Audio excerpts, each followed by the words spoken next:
Hi students, we are going to start it off today with chapter 1. We are going to be talking about an inclusive approach to early education. So welcome to our child development course for exceptional students. I am very excited to be working with you this semester. I guarantee you are going to learn a lot and hopefully you will enjoy the ride. As you probably know from my introductory information, these courses are very near and dear to my heart because I am the parent of an exceptional child. My son Colson has a rare genetic mutation which causes significant developmental delays. He also has epilepsy. He's currently nonverbal, non-ambulatory. He has a G-tube for feeding. He has scoliosis. He has cortical vision impairment, among a plethora of other challenges. So a lot of what I teach in these courses, I teach from a very personal place. I teach with a lot of passion, a lot of personal experience for the journey for exceptional children. And I am a true advocate for the rights of children who have special rights. We can also call them uniquely abled or exceptional students, but a lot of what you'll hear are personal examples about my challenges and my journey and my triumphs with getting my son's needs met. And so I just wanted to welcome you to the course. And again, I am here to answer any question that you have, and I'm very excited to work with you. So, chapter 1, let's get started. We're going to start with the objectives, and something that I want to stress with going through these video PowerPoints, or in general, when you are reading text from this course or any other course, this is my recommendation. This all ties back to what's called information processing, so the theory of how we learn and retain information. So my recommendation is when you begin in your chapter, at the very beginning of the chapter, you will see a list of learning objectives. And again, this applies to many other courses that you may be taking. When you begin a chapter, my suggestion is to not just dive into reading. Take a moment, read the learning objectives first. When you read the learning objectives one by one, pause and think about, what do I already know about this topic? Because I guarantee you bring a lot of prior knowledge to these courses. You have a wealth of knowledge that you may not even realize, but it's going to be tapped in these courses. So take a moment, read the objectives first. Think about, what do I already know, or what do I think I know about this topic?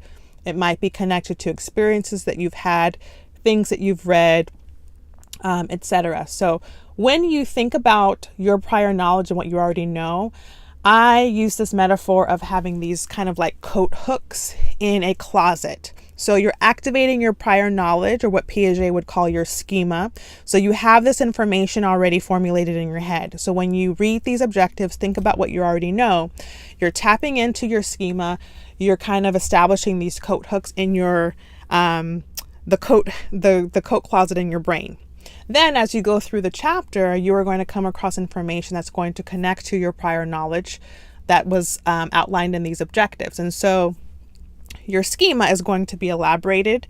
You're going to add new information to that. Sometimes if your prior knowledge is not completely accurate, you will accommodate the new information with what you're uncovering in the text. And so now, when you uncover this new information, the metaphor is like you're hanging a shirt on the coat hook, you're hanging a hat on the coat hook, you're hanging a belt or a jacket or a scarf or whatever this new information is. So you already have these existing schema, prior knowledge.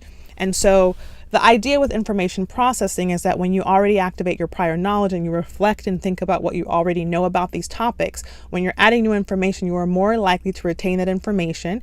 It will not just dissipate into the universe. It will move from your short-term memory into your working and long-term memory, and it will be able to be retrieved later when you are reflecting and discussing and need to tap into that information. So again, just to reiterate, and I'm going to say this at the beginning of every chapter just as a quick reminder, but I just wanted to kind of give you the rationale. Read the objectives first before you dive into the chapter. Think about what you already know. That will help establish long-term memory. And then at the end of the chapter, my recommendation is to then go back to those objectives and then see how your knowledge has been elaborated, modified, enriched, enhanced after you've read the chapter. All right, so let's get started with the objectives for this chapter, chapter 1. The first one is, so after reading this chapter, you should be able to provide a definition of inclusion, describe an overview of the history of inclusion, provide a rationale for inclusion in early childhood education, discuss the implications for teachers and their responsibilities to ensure effective instruction, outline the potential benefits of inclusion, and then identify concerns of challenges about inclusion for children with and without disabilities. So let's practice. Pause. Take a moment and think about, what information do I know or think that I know about these objectives?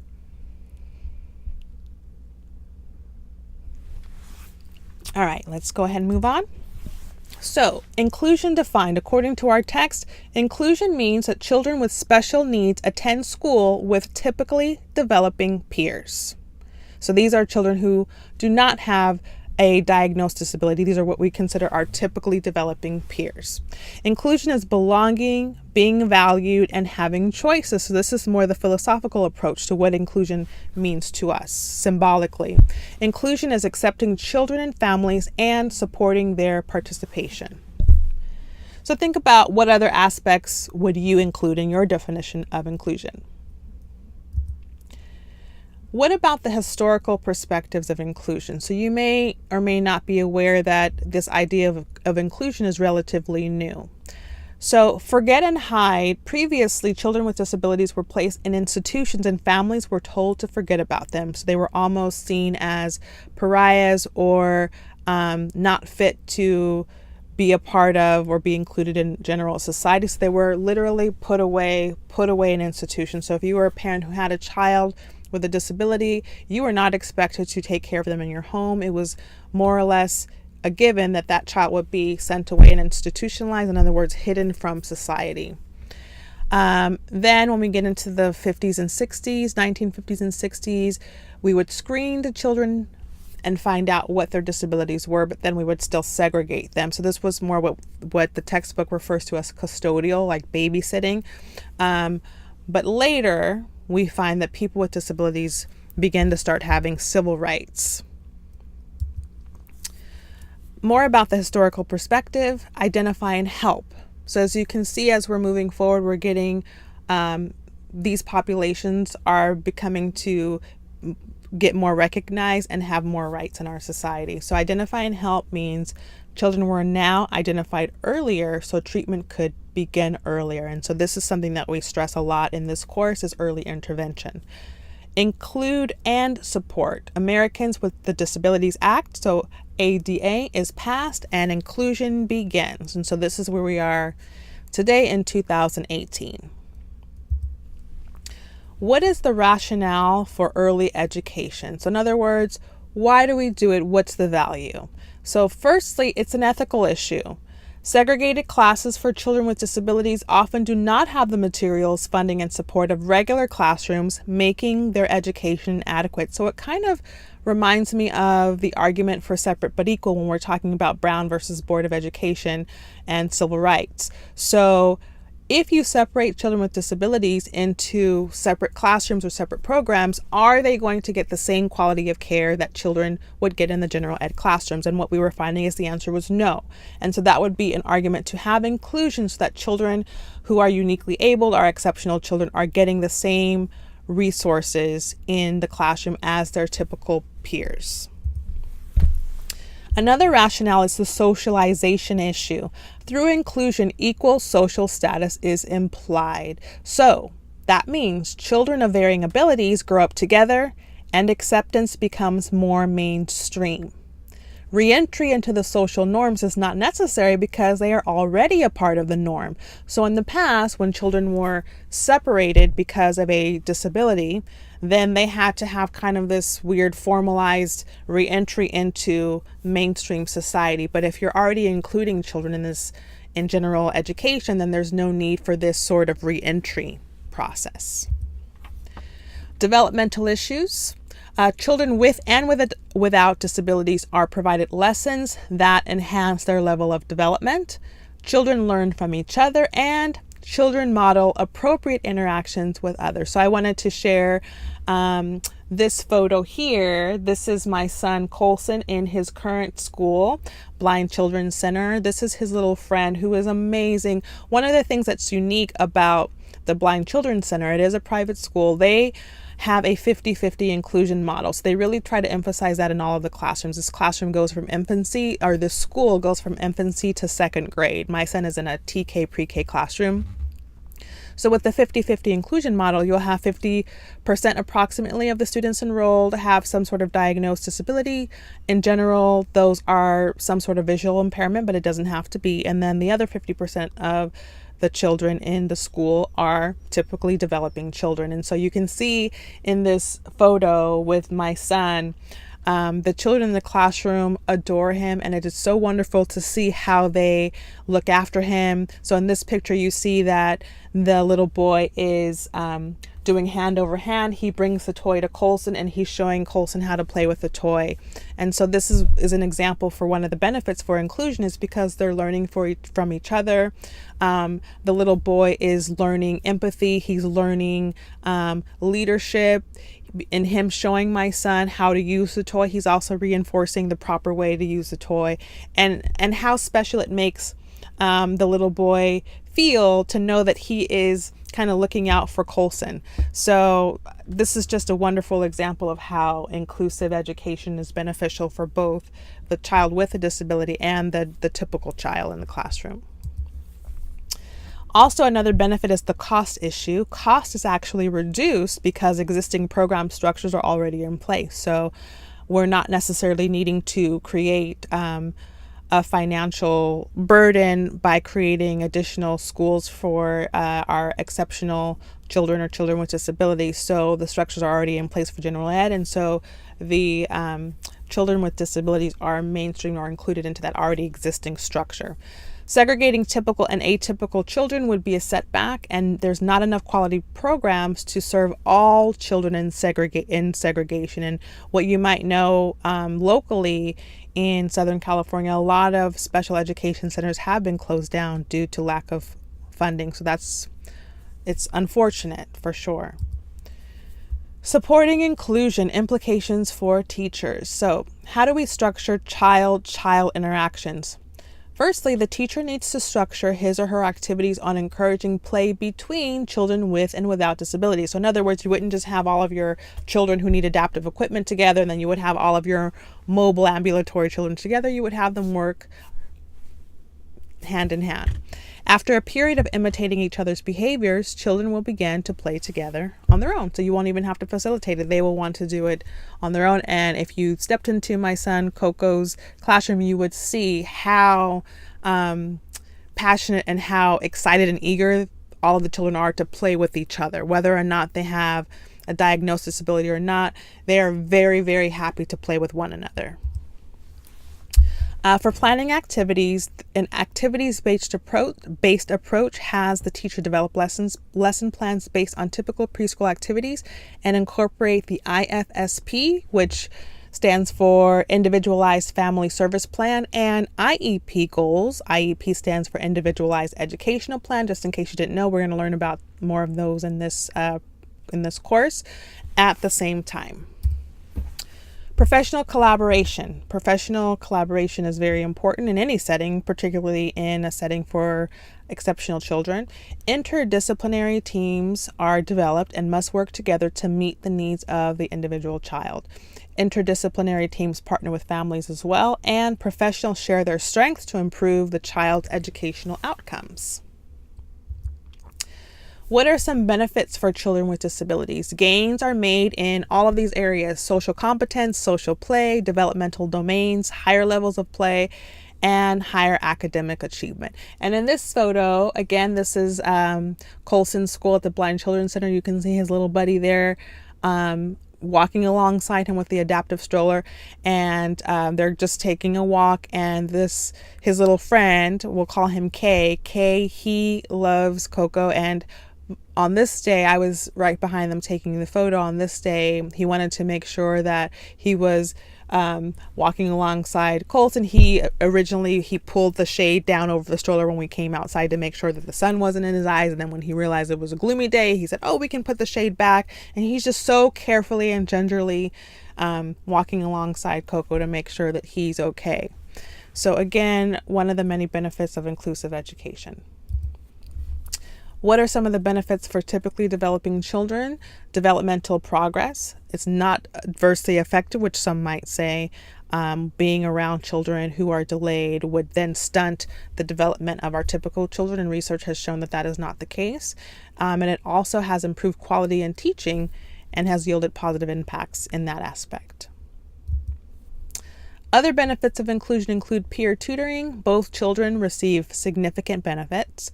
It provides social interactions. It promotes acceptable play behaviors and promotes appropriate and enhanced use of materials. So going back to the example with Kay and Colson and the toy, that would be an example of promoting appropriate and enhanced use of materials.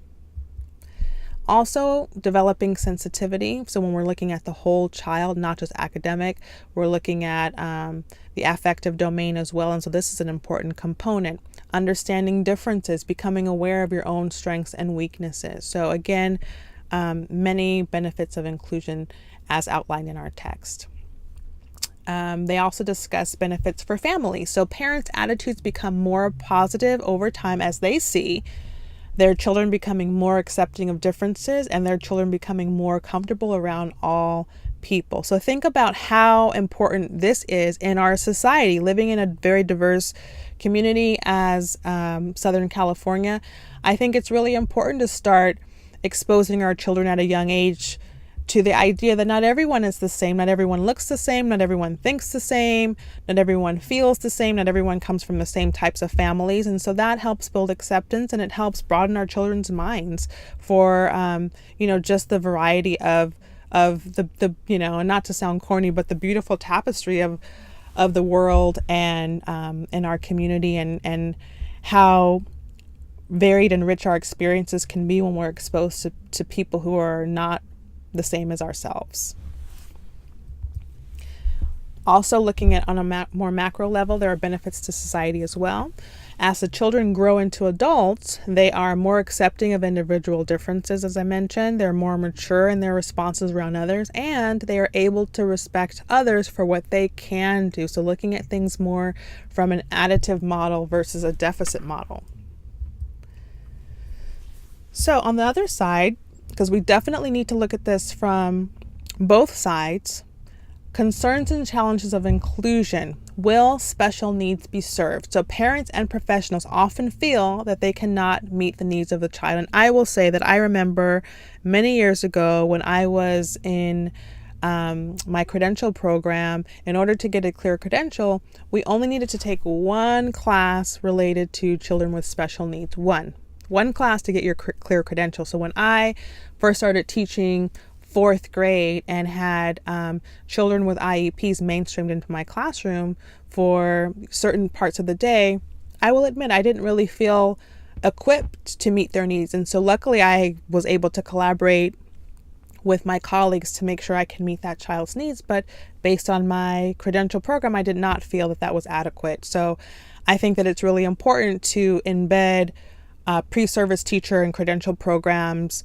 certificate programs with more education so that educators can go in feeling a little bit more prepared. Now, I understand that a lot of what you will learn is on the job. And so once you start working with children with different exceptionalities, you will begin to learn how to best service those particular needs. But in general, I still feel like educators should go into the profession feeling more prepared. And so hopefully that's what this class will be doing for all of you. So another concern and challenge is, are specialized services going to be available for the children? And these are all valid concerns. How well are the teachers prepared? And if so much time is spent on children with disabilities, will the typical children feel shortchanged? And I will say, while I am an advocate of inclusion, I also feel like I have been that parent, that these were all concerns that I had with my son when we were looking for preschools for him a year and a half ago. So my argument was my son needed to be in a more restrictive environment, and we'll talk more about least restrictive environment, but being in a classroom where there were more children who were similar to him was my argument. And my concern, as outlined here, was that if my son, who is quite severe in his need, if he is in a situation or in a classroom where most of the children are much higher functioning than he is, I didn't feel confident that the staff, that the teachers and the support staff would be able to meet my son's needs. You know, he has multiple seizures a day. He needs a G-tube for feeding. He's nonverbal. And so my fear was, would my son be put in a corner and not be addressed because he can't speak out, because he's not going to be that disruptive student. He's not going to be the student that is participating. So my desire at the time was to put him in a setting where he would get the most support, he would get the most attention in a smaller class size with children who had similar needs to him, because then I knew, I was more confident that the staff would be able to better meet his needs. So I say all that to say there's definitely both sides, and I think it depends on the individual child's needs, on what is best for that particular child. So just something to keep in mind. Another concern would be about inappropriate behaviors. Typically, developing children will begin to imitate inappropriate behaviors of children with disabilities. So this would be considered an inaccurate belief. So according to the text, this is unfounded and false. Children will not imitate unusual or stereotypical behaviors. Will children with special needs be teased? And the answer is, well, not if given good role models who answer questions honestly and support friendship. So there are ways to help foster more positive interactions between children in the classroom. So here are some final thoughts. Number one, inclusion is the law. And that is why, again, it is really important for us to understand the law to make sure that we are in compliance when working with children with diverse needs. There are more benefits than downfalls. Society will be more accepting of all individuals. Costs should not be a deterring factor. And try it, you might like it.